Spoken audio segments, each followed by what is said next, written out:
வடசென்னை வேட்புமனு தாக்கலில் 1 மணி நேரமாக குழப்பம் நீடிக்கிறது. திமுக வேட்பாளர் கலாநிதி வீராசாமி வேட்புமனு தாக்கல் செய்ய 2ஆம் எண் டோக்கன் வழங்கப்பட்டிருந்தது. இந்நிலையில் அதிமுக வேட்பாளர் ராயபுரம் மனோவுக்கு 7ஆம் எண் டோக்கன் வழங்கப்பட்டிருந்ததும் குறிப்பிடத்தக்கது. இந்நிலையில் இருவரும் ஒரே நேரத்தில் வேட்புமனு தாக்கல் செய்ய வந்ததால் யார் முதலில் தாக்கல் செய்வது என்பதில் தொடர்பாக சலசலப்பு ஏற்பட்ட நிலையில் 1 மணி நேரமாக இந்த குழப்பம் நீடித்து வருகிறது.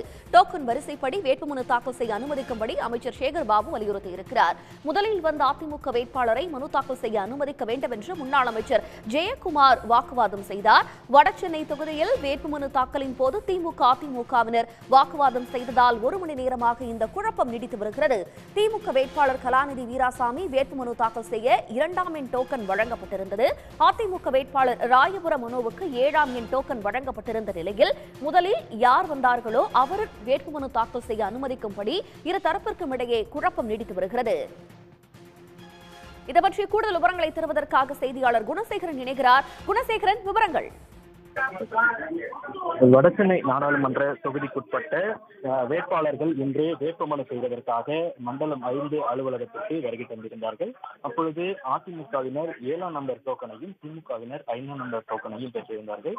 காலை 10 மணிக்கு திமுகவினர் அவரது வேட்பாளராக இருக்கக்கூடிய கலாநிதி வீராசாமியின் பெயரில் டோக்கன் பதிவு செய்யப்பட்டிருந்ததாகவும் அதன் பிறகு அதிமுகவினுடைய வேட்பாளர் நேரடியாக வந்து வேட்புமனுவை பெறுவதற்கான அந்த டோக்கனை பெற்றிருந்தால் முதலில் அதிமுகவினர் எங்களுக்கு டோக்கன் பதிவு செய்யப்பட்டிருக்கிறது, வேட்பாளர் முன்னாடி அவர்தான் வந்து பதிவு செய்திருக்கிறார், அதனால் எங்களது வேட்புமனுவையை ஏற்க வேண்டும் என அதிமுகவினர் வாக்குவாதம் ஈடுபட்டிருக்கிறார்கள். அதே போல திமுகவினர் காலை 10 மணிக்கு வேட்பாளரின் பெயரில் எங்களது நிர்வாகிகள் டோக்கனை பெற்றிருப்பதனால் எங்களுக்கு முதலில் டோக்கன் பதிவு செய்து வேட்புமனுவை பெற வேண்டும் என திமுகவினரும் கேட்கக்கூடிய அந்த நிலையில் தேர்தல் அதிகாரி மாநில தேர்தல் தலைமை அதிகாரியிடம் தொலைபேசி மூலமாக அழைத்து என்ன செய்வது என்பது குறித்து ஆலோசனை மேற்கொண்டார். அதன் பிறகு அதிமுகவினுடைய டோக்கனை பெற வேண்டும் என அவர் தெரிவித்த நிலையில் தற்பொழுது மீண்டும் திமுகவினர் தங்களது வேட்பாளருக்குண்டான அந்த பதிவுதான் முதலில் செய்யப்பட்டிருக்கிறது, அதனால் எங்களுக்கு பதிவு செய்து வேட்புமனுவை பெறுங்கள் அல்லது எங்களை ரிஜெக்ட் செய்யுங்கள் என்ற ஒரு வாதத்தினை திமுகவினர் முன்வைத்திருக்கிறார்கள்.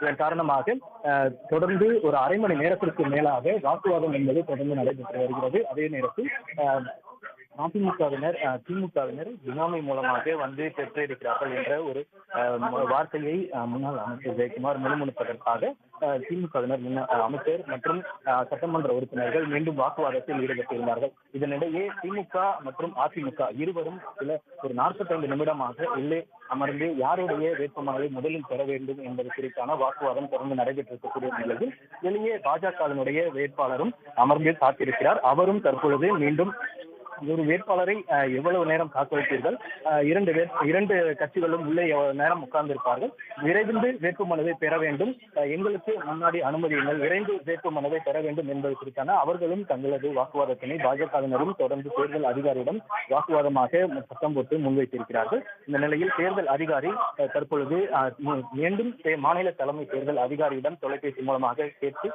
அடுத்து என்ன செய்வது என்பது குறித்து ஆலோசனையை கேட்ட பிறகு யாருடைய வேட்புமனு முதலில் பெறப்படும் என்பது இன்னும் சிறிது நேரத்தில் முடிவாகும் என தெரிய வருகிறது. தங்களுடைய விவரங்களுக்கு நன்றி குணசேகரன். உடனுக்குடன் செய்திகளை தெரிந்து கொள்ள சன் நியூஸ் பெல் ஐகானை கிளிக் பண்ணுங்க.